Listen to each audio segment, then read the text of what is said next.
안녕하십니까. 호안구 아나운서의 휴가로 라디오 오늘 진행하게 된 김경환입니다. 수도권 교회를 중심으로 코로나19 확진자가 잇따라 발견되면서 확산세가 지속되고 있습니다. 오늘 정오를 기준으로 사랑제일교회 관련 확진자가 166명이 추가로 나왔습니다. 그래서 누적 확진자는 623명이 됐습니다. 이런 가운데 광복절 서울 광화문 집회 경북 지역 참가자 수가 1,300여 명에 이르는 것으로 추산됐습니다.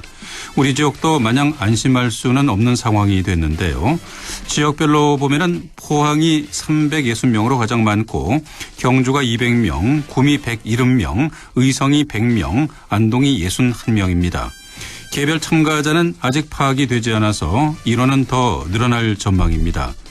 지금까지 도내 사랑제일교회와 광화문 집회 관련 확진자는 포항 3명, 청도 2명, 영덕 1명, 상주 1명, 고령 1명, 그리고 오늘 예천 1명까지 모두 9명입니다. 더 이상의 확진자는 발생하지 않아야 할 텐데요. 좀 더 경각심을 갖고 방역수칙을 잘 지키도록 해야겠습니다. 8월 19일 수요일 라디오 오늘입니다. 광고 듣고 시작하겠습니다.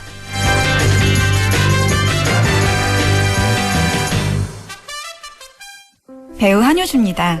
단지 앞 푸른숲과 예정된 초중학교, 추진 중인 GTX와 7호선으로 서울까지 더 빠르게 양주옥정의 마지막 노블랜드가 찾아옵니다. 양주옥정 3차 노블랜드 에듀포레 8월 중 오픈 예정 1688-6800, 1688-6800 대방건설. 맑은 공기가 집 안으로 들어오니까 청정, 나쁜 공기를 집 밖으로 내보내니까 환기. 공기청정과 환기를 동시에 하니까 청정환기. 이제 창문 닫고 환기하세요. 청정환기 시스템을 나비앤하우스에서 만나보세요. 경동 나비앤. 센 척하더니 별 수 없구나. 치질 앞에서 센 척 말고 좋아 디오스민. 치질은 보이는 증상보다 보이지 않는 원인을 치료해야 하니까 치질의 원인인 혈관벽 강화부터 협착 완화까지 먹는 치질약 좋아 디오스민. 좋았어. 좋아제약. 대한민국 가구 전시회 코펀 8월 27일부터 4일간 킨텍스에서 개최되는 이번 행사에서 가정용 사무용 가구는 기본, 인테리어 원부자재, 목공 기계까지 최신 트렌드를 한 곳에서 대한민국 가구 전시회. 고리의 퍼니처 페어 코펀. 영림 모델 손예진입니다.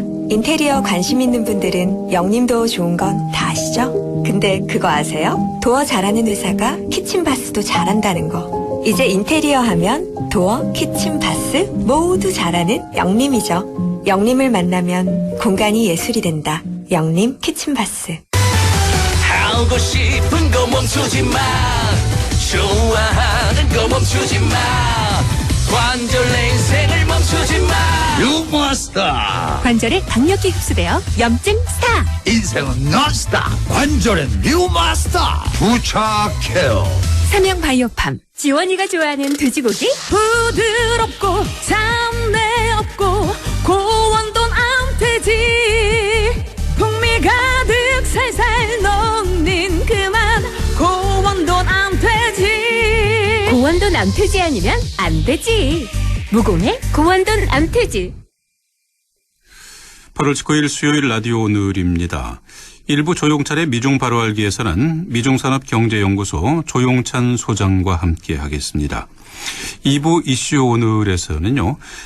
최근 봉화군이 베트남의 리왕조 후손 얘기를 소설로 펴냈습니다. 베트남 리왕조 후손 이장발의 얘기를 담은 책인데요.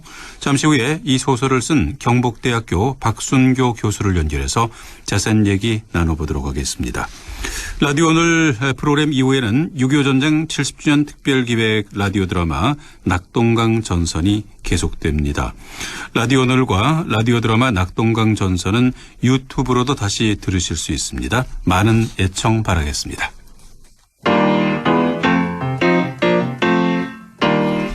네, 조용찬의 미중 바로 알기. 시진핑 중국 수석이 올해 안에 방한할 가능성이 높아지고 있죠. 그리고 애플의 주식 분할과 미국 달러 약세 얘기도 나눠보도록 하겠습니다. 오늘도 미중산업경제연구소 조용찬 소장과 함께하겠습니다. 안녕하십니까, 소장님? 예, 안녕하십니까? 네. 자, 중국 외교부가 양제츠 정치국원이 이번 주에 방한한다고 밝혔는데요. 그 연내 시진핑 방한이 급물살을 타게 되는 겁니까? 네, 맞습니다. 외교 관례를 보면요. 정상회담 한두 달 전에 중국은 외교수장을 상대국에 보내는데요.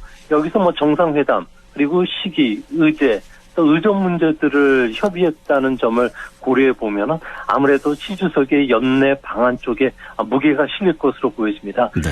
문제는 21일과 22일 날 양제츠 그 위원이 네. 부산을 방문하면서 서울 실장을 면담하게 되는데요. 여기에 부산이라는 점을 선택한 것은 아무래도 미중 패권 전쟁에서 중국의 편을 들지 못하더라도 최소 미국 편에 들지 말라는 이런 경고가 아닌가 보여지고요. 특히 방한 시기와 관련해서는 아무래도 미 대선이 있는 11월 3일 전후가 될 것으로 보여지는데요. 예. 이 시기는 아무래도 미국 대선 과정에 한국이 중국에 밀착하는 모습을 일부러 연출하려고 했던 것은 아닌가 생각이 됩니다. 네. 그 중국 시진핑 국가주석이 코로나 사태 이후에 첫 해외 순방 국가로 한국을 꼭 집어서 방문하는 그 속내 무엇이라고 보십니까? 아무래도 현재 그 미국 같은 경우에는 대중국 정책이 아주 그 봉쇄 전략으로 전환이 되어 있는 상태인데요. 예. 전방위적인 압력으로 인해서 시주석 같은 경우에는 한국을 방문해서 미국에 맞불을 놓겠다는 생각은 아닌가 보여집니다. 미국 같은 경우에는 미국의 중거리 미사일 배치 문제를 논의하고 있는데요. 네. 여기에 대해서 반대한다는 입장을 분명히 밝힐 것으로 보여지고요. 미국의 반중국 그 경제 동맹인 경제 번영 네트워크에 한국이 참여하지 말라는 메시지도 함께 전달하지 않을까 보여집니다. 네. 그 이외에도 미국의 화해 규제에 협력하지 말고 중국과 5G와 관련된 협력을 하자. 그리고 대만, 홍콩, 신장 위구르 문제에서 한국의 지지를 요청할 것으로 보여지는데요. 네. 아무래도 이런 메시지를 전달하는 것은 아무래도 미중 패권 전쟁 속에서 시 주석이 국내에 정적인 승리를 거뒀다고 하는 대내 홍보 효과를 노린 것은 아닌가 생각이 듭니다. 네. 시 주석의 연내 방한 보도로 중국 관련 테마주들이 급등하기도 했습니다. 그 방한을 계기로 한중 관계가 사드 이전으로 복원될 수 있을까요? 네, 코로나19 그리고 사드 이전으로 완전히 양국 관계가 복원이 될 가능성이 큰데요. 당장 한한령이 해제가 될 것으로 보여집니다. 예. 현재 크루즈 여행, 직항로, 단체 관광객과 관련해서는 제한이 있는데요. 이게 풀리게 될 가능성이 높고요. 네. 해외 직구에 대한 규제 완화뿐만 아니라 중국은 게임과 관련된 인허가는 광정 총국에서 내리는데 신규 게임 발급도 허용해 줄 가능성이 높고요. 또 영화나 K-팝 공연, 한류 방송과 같은 문화 콘텐츠도 사실상 규제가 풀릴 것으로 보여집니다. 네. 또 한 가지는 중국이 올해 금융 서비스장이 개방이 됐는데요. 이 때문에 우리나라 증권회사, 선물회사, 수신 운용과 관련해서 중국 내 영업이 허용이 될 가능성이 크기 때문에 많은 선물 보따리가 나오지 않을까 보십니다. 네. 지난 7월 30일 애플이 8월에 1대4의 주식 분할을 실시한다고 발표했습니다. 이렇게 애플 주식이 분할되면 다우지수는 어떤 영향을 미칠까요? 아무래도 1대4로 그 분할이 된다는 것은 한편으로 봤을 경우에는 주식을 더 많이 살 수 있는 기회가 될 것으로 보여지긴 하는데요. 네. 문제는 애플이 주식이 분할이 됐을 경우에 다우지수의 구성비에서 차지하는 비중이 11.3%에서 2.8%로 감소하게 됩니다. 다우지수 같은 경우는 원래 제조업이나 금융, 에너지와 같은 구경제와 관련된 산업 비중이 높다 보니까 분할 뒤에는 아무래도 이런 경향이 더 강해지기 때문에 기술주들이 계속 각광을 받는 상황에서는 아무래도 다우지수 같은 경우에는 지수 상승폭이 제한이 될 가능성이 높고요. 네. 반대로 해석하면은 기술주보다는 가치주, 소위 말해서 경기 민감주들이 득세를 할 경우에는 다우지수가 오히려 더 빠르게 올라가는 이런 현상도 일어나지 않을까 보여집니다. 네. 애플 주식의 분할이 다우지수에게 호재일까요? 아니면 악재로 작용할까요? 네, 다우지수와 관련해서는 아무래도 애플이 다우지수에 편입된 시점부터 봐야 되는데요. 2015년 3월 달부터 봤을 경우에는 초기 2년 동안에는 뭐 다우지수 성과를 밑돌았습니다. 예. 하지만 미국 정부가 화해에 대한 제재가 시작된 작년 6월달 그리고 두 번째로는 3월 코로나 쇼크로 인해서 도시 이동 제한 조치가 내려졌을 텐데요. 이 때문에 이제 앞으로 코로나 바이러스와 관련해서 감염이 확대된다면은 뭐 재택 소비와 관련된 종목들, 소위 말해서 언택 관련주들이 계속 관심을 받고 있기 때문에 올라갈 가능성이 높은데요. 네. 근데 문제는 주식시장이라는 게 미래 성장 기대가 가치를 창출해주기 때문에 코로나 백신이 실용에 들어간다면은 아무래도 경기 민감주들이죠. 제조나 금융 에너지 섹터 쪽이 그동안에 덜 올랐고 상대적으로 소외를 받았기 때문에 이 종목이 관심이 있게 될 가능성이 높습니다. 이렇게 되면 애플의 주식 분할 이번 8월 말까지 진행이 될 것으로 보여지는데요. 예. 이렇게 되면 다우지수 같은 경우에는 아무래도 차익 실현할 수 있는 기회가 한 번 더 찾아오는 것은 아닌가 생각이 됩니다. 네. 미국의 달러화는 10년 만에 최저치로 하락했습니다. 이 미 달러의 약세 이유 그리고 금융시장에 미칠 영향 어떻게 보시는지요? 네, 지금 미국 달러 가치 하락은 아무래도 그 달러의 그 유동성이 많다 보니까요. 위험 자산에 대한 리스크 현상들이 일어나는 것이 주요 원인이고요. 예. 또한 미국 경기와 관련해서는 불투명성이 계속 진행이 되고 있기 때문에 2021년 말에는 금리 선물 시장에서는 마이너스 금리가 도입될 것으로 예상을 하고 있습니다. 이 때문에 아무래도 그 미국 달러화의 약세는 계속 진행이 될 것으로 보여지는데요. 근데 문제는 미국의 돈의 가치가 1971년을 100으로 봤을 경우에는 현재는 50분의 1 가격으로 떨어졌다는 겁니다. 예. 지금 달러는 윤정기에서 계속 발행을 하고 있기 때문에 앞으로 미국의 실질 금리 하락뿐만 아니라 달러 가치는 계속 약세가 지속이 되는데요. 이렇게 되면 주시장 같은 경우에는 주가 수익률이 올라가기 때문에 실질 금리가 앞으로 2% 정도만 더 하락한다면 주가는 15% 정도 올라가게 되고요. 네. 또한 코로나 감염과 관련해서 방지에 성공한 한국이나 중국, 대만, 폴란드와 같은 신흥국 쪽에서는 아무래도 상대적인 투자 매력이 높기 때문에 이쪽으로 자금들이 유입되고 그리고 무국적 통화의 금이나 비트코인 같은 쪽에 오름세는 좀 더 지속되지 않을까 보여집니다. 네. 미국의 실질 금리 하락으로 국제 금값이 다시 2,000달러대를 회복했습니다. 워렌 버핏도 금강 주식 투자에 나서겠다고 했는데요. 얼마나 더 올라갈까요? 네, 현재 워렌 버핏 같은 경우에는 그동안에 금에 대한 투자에 상당히 부정적인 반응을 이야기를 해왔었는데요. 최근 들어서 달러 가치 하락이 장기화될 것으로 보여짐에 따라서 대표적으로 금융주들을 팔고 금을 지금 매수를 하고 있습니다. 네. 조지 소로스와 같은 월가의 투자가들도 금을 사고 있는데요. 현재 그 통화량이라든지 실질 금리를 기반으로 했을 경우에 뱅크 오브 아메리카 같은 경우에는 이번 주에 보고서를 통해서 국제 금 가격은 18개월 내 1트로이 온스당 3,000달러까지 올라갈 수 있다고 지금 보고 있는데요. 네. 앞으로 달러 가치가 계속 하락한다면은 국제 금 가격 같은 경우에는 계속적으로 상승할 가능성이 있고요. 현재 이론적인 가치로 봤을 경우에 1트로이 온스당 국제 금 가격은 한 2,200달러 정도까지는 충분히 올라갈 수 있지 않을까 이렇게 보여집니다. 네. 자, 미국은 이번 주 민주당 전당대회를 시작으로 본격적인 이제 선거 시즌에 들어갔습니다. 과거의 경우 미국 대선이 주식시장에 어떤 영향을 미쳤습니까? 네, 미국 금융시장 같은 경우에는 계속 현재 정권이 선출이 됐을 경우에는 주가라는 게 올해와 내년이 같은 모습을 보여줘 왔는데요. 하지만 정권이 바뀌게 됐을 경우에는 올해와 내년도의 주가 흐름이 정반대 흐름으로 전개가 됐습니다. 네. 이 때문에 트럼프 대통령이 재선이 확정이 된다면은 현재와 같은 주가 흐름이 그러니까 소위 말해서 강세 흐름이 좀 더 연장이 될 가능성이 높지만 바이든 대통령이 됐을 경우에는 정책 전환에 따른 문제들이죠. 예. 친환경 산업들을 육성하는 정책이라든지 그리고 헬스케어와 관련된 소위 말해서 오바마 케어와 관련된 서비스주들이 상대적으로 수혜를 받고 있기 때문에 경기 민감주보다는 이런 새로운 헬스케어라든지 그리고 그린과 관련된 정책주들이 올라갈 가능성이 높지 않나 이렇게 보입니다. 네. 이번 주 최대 이슈는 11월 미국 대선을 앞두고 야당인 민주당의 그 전당대회가 아닐까 싶어요.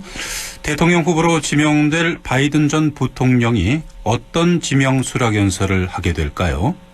아무래도 바이든 대통령 같은 경우에는 현재 그 트럼프 대통령과 달리 그 일자리 창출을 상당히 중시 여기고 있는데요. 이 때문에 앞으로 그린이라든지 첨단 산업들과 관련된 육성 정책을 쓰면서 앞으로 감세를 주장하는 트럼프는 정반대로 증세와 관련된 정책으로 쓰게 될 가능성이 높다는 점에서 앞으로 미국과 관련해서는 큰 정부를 지향하는 정책들이 각광을 받을 가능성이 높지 않나 보여집니다. 반면에 트럼프 같은 경우에는 앞으로도 계속 감세 정책을 펼칠 가능성이 높다는 점에서는 경기와 관련된 가치들이 부각이 될 가능성이 높은데요. 이 때문에 두 사람이 현재 그 지지율 차에서는 4에서 한 9% 정도 차가 나는데요. 과거 트럼프 대통령이 2016년도 대선 당시를 보면은 그 힐러리 후보하고는 9%포인트 차를 역전한 적이 그렇죠. 있었기 때문에 예. 이번에도 그 대선 직전까지는 이런 그 여러 가지 설들이 많겠지만 뚜껑을 열어봐야지 실제 누가 대통령이 될지는 결정되지 않을까 생각이 듭니다. 네. 트럼프 대통령과 민주당 바이든 후보 가운데 그 미국 주가 상승에는 누가 더 기여할 걸로 보십니까?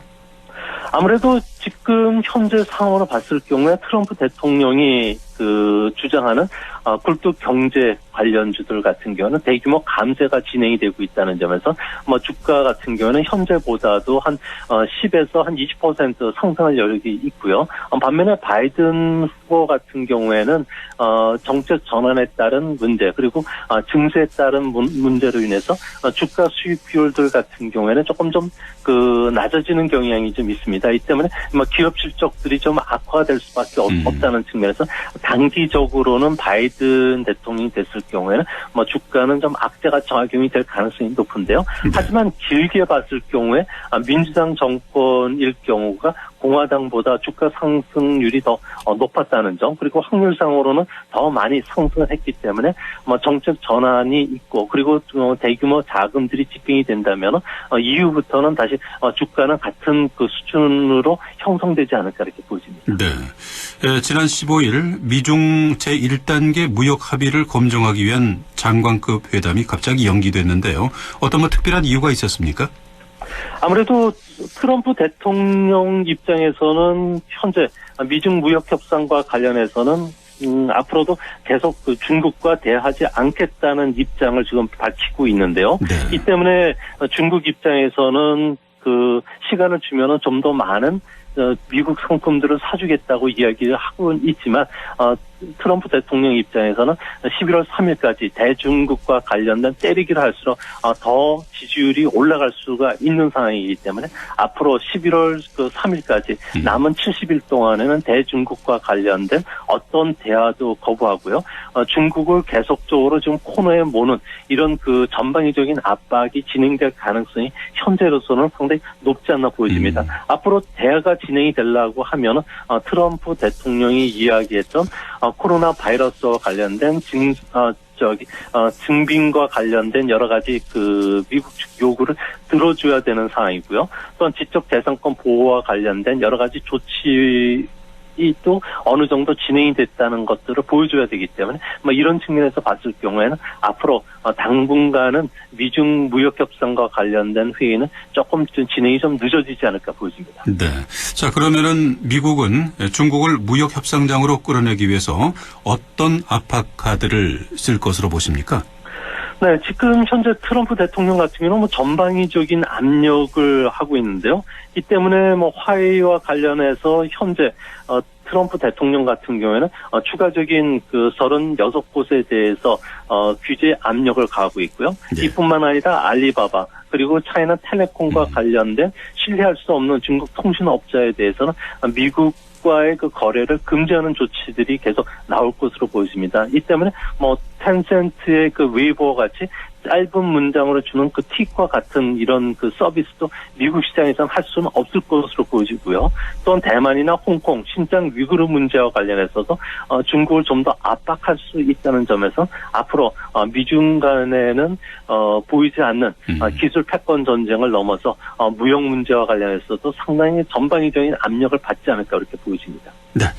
지금까지 조용찬의 미중 바로 알기 미중산업경제연구소 조용찬 소장과 함께했습니다. 오늘 말씀 잘 들었습니다. 예, 감사합니다.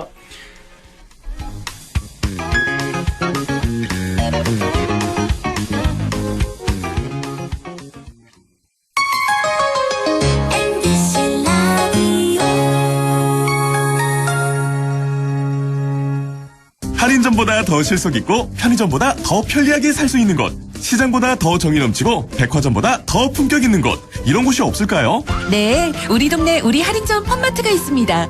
지난 25년간 항상 고객과 함께한 펀마트. 용상점, 자이점, 신용주점, 사천점에서 새롭게 고객님께 다가갑니다. 홈마트. 잘 안 들리세요? 동아부천기의 전문청 능사가 시원하게 잘 들을 수 있도록 도와드립니다. 중소벤처기업부에서 100년 가게에 선정된 기업 동아부천기로 오세요. 동아의료보조기 보청기는 서부초등학교 정문 앞에 있습니다. 문의 054-858-3334. 유일무이 경북 단 하나뿐인 국립종합대학교 국립안동대학교가 세상 단 하나뿐인 당신을 위해 다양한 장학 혜택, 아낌없는 지원으로 여러분의 꿈을 더 크게 응원합니다. 경북 유일의 국립종합대학교 국립안동대학교. 2020 경상북도 농식품 산업대전 9월 11일부터 13일까지 구미코에서 개최됩니다. 안전하고 건강하고 사고 싶고 세계가 인정한 코로나 극복, 면역력 강화엔 경상북도 농식품이 최고지. 우리 집 건강비법 경상북도 농식품 산업대전으로 고고고. 홈페이지 사전 등록하시면 할인 쿠폰도 드려요.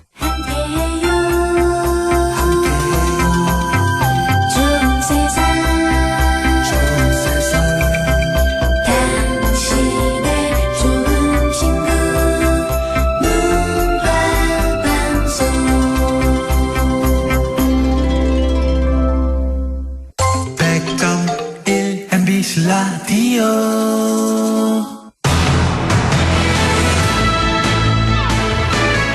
네, 6시 28분 향하고 있습니다. 계속해서 2부 순서 이슈 오늘 함께하겠습니다.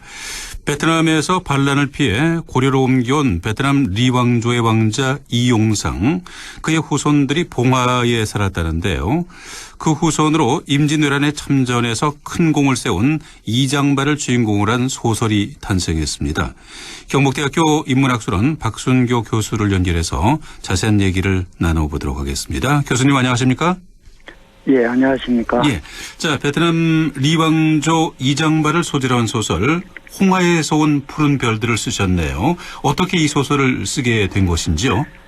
예, 우선 제가 2012년 베트남에서 고려로 온 이용상에 대한 팩션을 쓴 적이 있습니다. 네. 그래서 이번 책은 그 이후의 역사, 그러니까 그의 아들에서 현재까지 대략 800년에 걸친 미완의 내용을 마무리하는 차원이었습니다. 네. 또 하나 이 봉화군의 요청이 있었습니다. 그래서 봉화군은 현재 신남방 정책의 유효한 수단을 제공하고 베트남 유적을 통해 경북 북부권 일대의 관광벨트를 구축하려 하고 있습니다. 그래서 본 책은 이러한 스토리텔링과 콘텐츠 마련의 자원이었습니다. 네. 교수님께서는 오래전부터 화산 이시와 관련된 연구를 해 오셨다고 들었습니다. 이 화산 이시에 관심을 갖게 된 특별한 이유가 있으신지요? 예, 역사에는 뭐 여러 주제가 있겠습니다만은 제도사, 뭐 정치사, 경제사 등등이 있을 수 있고요. 그래서 제 견지에서는 살아 숨쉬는 인간의 면모를 복원하는 것이 핵심이라고 여깁니다. 그래서 저는 주로 사람에 관심을 가져왔었고, 사람 중에서도 특히 질곡의 역사 속에서 시대를 종행한 인물에 관심을 가졌습니다. 네. 그래서 베트남 여행 도중에 베트남에서 고려로 온 인물이 있다는 얘기를 들었고, 인물사 연구자로서 귀국하자마자 관련 내용을 찾았고 지금까지 한 10년에 걸쳐서 추적해오기에 이르렀습니다. 그래서 이런 분야는 남겨진 기록이 적고 또 선행 연구가 되어 있지 않아서 성과가 도출되지 않을 위험성이 많습니다. 네. 그래서 결자 해지의 심정으로 무소의 뿔처럼 홀로 여기까지 온 것 같습니다. 그래서 저는 이번 책에서 이것을 지독한 업 이렇게 표현해 놓았습니다. 네. 홍하에서 온 푸른 별들의 주인공 이장발은 실존 인물이죠. 어떤 인물입니까?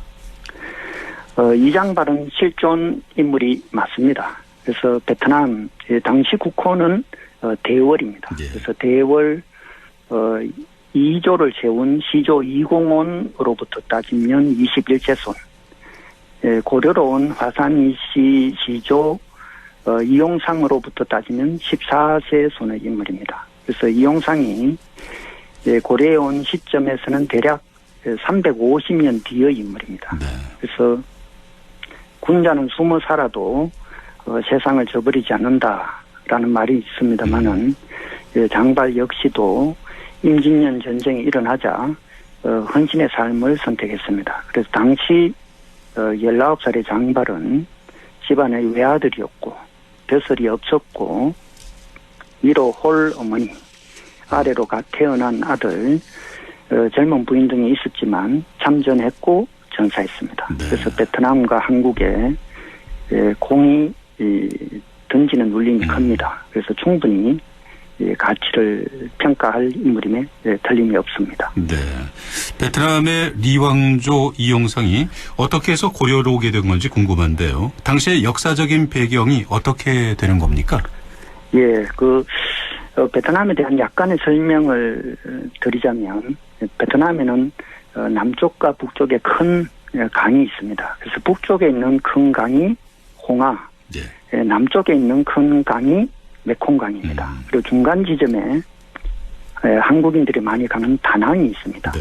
그래서 19세기, 그러니까 근세 이전 베트남의 역사적 영역은 북쪽의 홍하를 중심으로 다낭 이북까지 그렇게 이해하시면 되겠습니다. 그리고 홍하를 중심으로 번성한 첫 번째 왕조가 이시, 정확히는 리조입니다. 그래서 리조는 216년에 걸쳐 9명의 황제들이 나타났는데 마지막으로 갈수록 나이 어린 황제들이 즉위합니다. 네. 쉽게 비유하자면 조선의 세도 정치기를 생각하면 되겠습니다. 그래서 또 이 점 진시라는 외척의 덕세와 바로가 나타납니다. 그래서 직후 진시에 의한 쿠데타가 실제로 일어났고 대량 학살도 행해졌습니다. 이러한 왕조 말 현상이 나타나면서 생존을 위해 이용상은 탈출할 수밖에 없었습니다. 네. 그래서 종착지가 고려가 된 것은 역사의 우연이라고 여겨집니다. 네.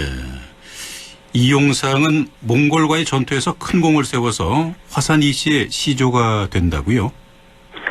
예, 실제로 이용상이 몽골을 적퇴했다는 것은 19세기 이전 기록에는 보이지 않습니다. 그 상세 내용이 담긴 화산군 본전은 20세기의 기록입니다. 네. 그래서 현재로서는 이용상이 화산군에 책봉된 것이 필히 몽골과의 전공 때문이라 보기는 어렵습니다.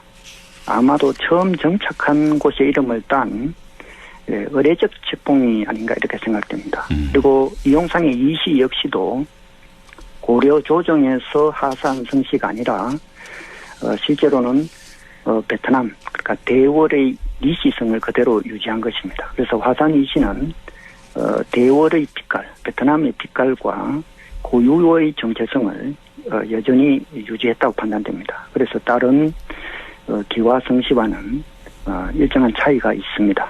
네. 이 소설의 내용이 궁금한데요. 이용상의 후손 이장발의 일대기를 다룬 건가요? 그 내용을 간략히 좀 소개해 주실 수 있겠습니까?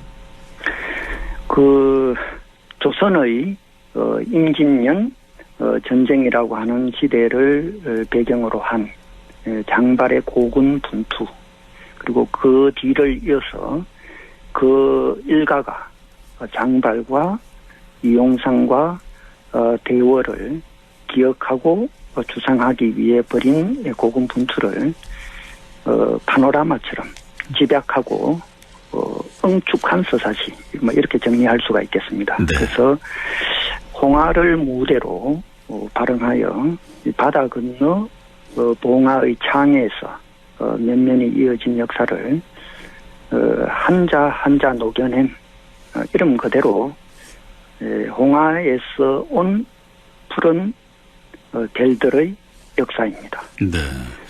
그 소설이 허구를 다루는 장르긴 합니다만은 홍화에서 온 푸른 별들은 완전한 허구가 아니라 많은 부분이 역사적인 사실에 바탕을 두고 있네요. 네, 그렇습니다. 외형상 픽션의 틀을 빌렸습니다. 그러나 함의하고 있는 주제의식은 감명한 역사적 사실의 복원과 전달입니다. 그래서 여러 역사서의 사실들을 충실히 반영하려 노력하였고 이 점에서 성과를 거두었다고 자평합니다. 네. 현재 봉화군에서는 베트남 타운 조성 사업을 추진하고 있다고 들었습니다. 주한 베트남 대사가 봉화를 방문하기도 하고 베트남에서도 많은 관심을 갖고 있다면서요?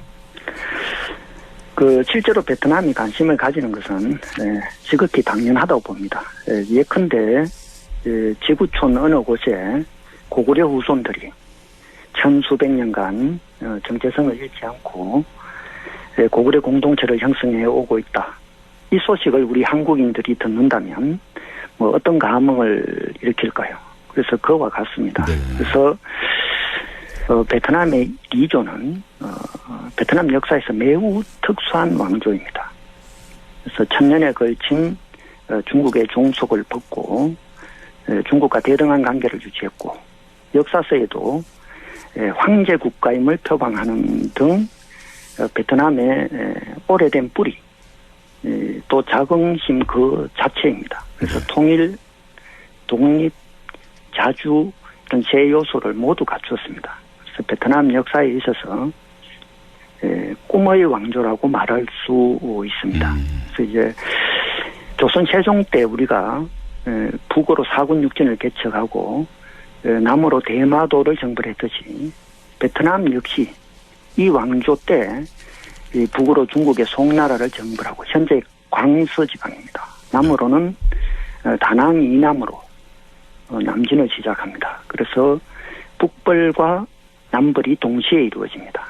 빛나는 시간을 이 왕조는 담고 있습니다. 그래서 베트남의 호치민 주석이 이 왕조 유적을 18번이나 방문할 만큼 애착을 가졌던 왕조입니다. 그래서 800년에 걸친 봉화의 유적과 이야기는 충분히 잠재된 폭발력을 지녔다고 생각합니다.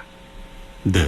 자, 마지막으로 덧붙이고 싶은 말씀이나 바람이 있다면 한 말씀 해 주시죠. 역사적 자산은 우리의 힘과 노력으로 생성된 것이 아닙니다. 선조가 물려준 것이고 시간이 빚어낸 것입니다. 그래서 봉화가 잉태하고 있는 역사 유산은 우리에게 던져진 숙명입니다. 그래서 타지에게 흉내낼 수 없는 독보적이고 역사적인 것입니다. 그래서 베트남 사람들에게 던질 울림 있는 서사입니다. 그래서 나라와 나라를 연결하고 국민 민복을 도모할 지렛대가 될 수 있습니다. 네. 그래서 이것은 크게 보면 봉화가 아닌 경북의 문제이며 더 나아가 한국의 문제입니다. 그래서 동시에 미래를 위한 문제입니다.